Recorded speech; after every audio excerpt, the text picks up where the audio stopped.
Баршаңызға қайырлы күн. Өте дәмді американдық синнабон булочкасын дайындаймыз. Дайындау үшін бізге осы экрандағы заттар қажет болады.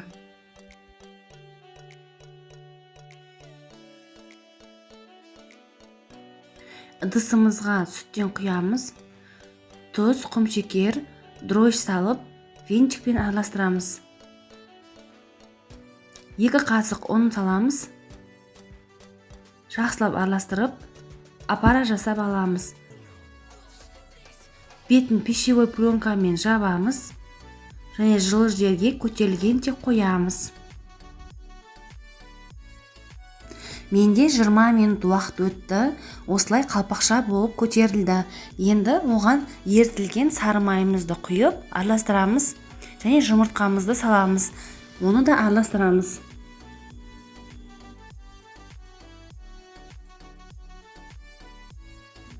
Қалған ұнымызды електен өткізе отырып қосып, бірінші венчикпен араластырамыз, кейін қолымызбен қамыр илейміз. Міндетті түрде електен өткізіңіздер, сол кезде әдемі көтеріледі.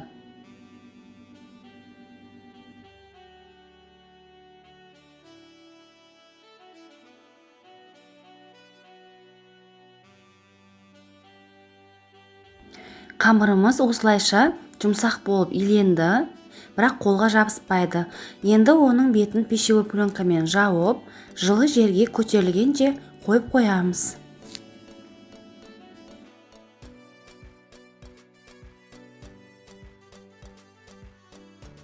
Қамырымыз көтерілді. Осындай болып көтерілу қажет. Қолымызбен қамырды қайтарамыз.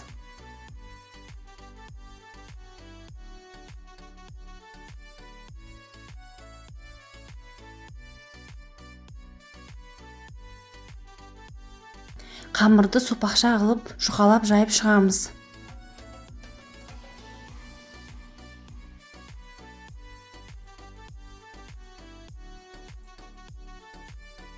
Жұқалап жайылған қамырдың үстінен бөлме температурасындағы сары майды бір тегіс қылып жағып шығамыз.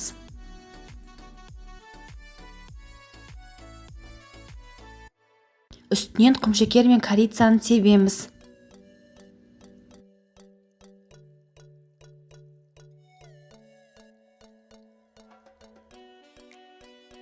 Барлығын нығыздап ораймыз.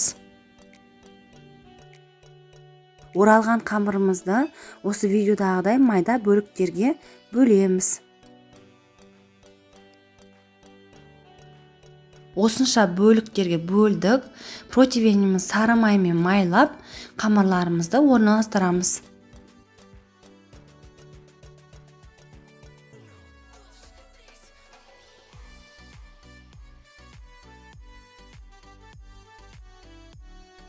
Булочкаларымыздың бетін пищевой пленкамен жауып, көтерілгенше жылы жерге қоямыз. Қамырымыз көтерілген соң, қызып тұрған пеште 180 градуста шамамен 15-20 минут қызарғанша пісіріп аламыз.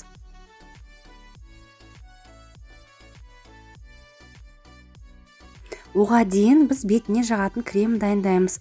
Творожный сырымызға сахарная пудраны салып араластырамыз. Сонан соң сливкиден құйып, барлығын жақсылап араластырамыз.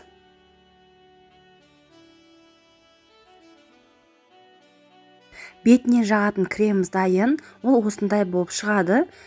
Бір текті әдем масса. Булочкаларымыз да дайын болып шықты. Бетіне ыстық күйінде осы кремнен жағып шығамыз.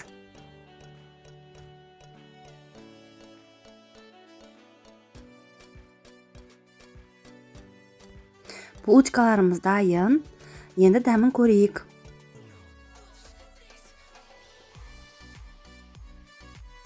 Өте оңай кесіледі, жұмсақ, үлпілдек, дәмді болып шықты.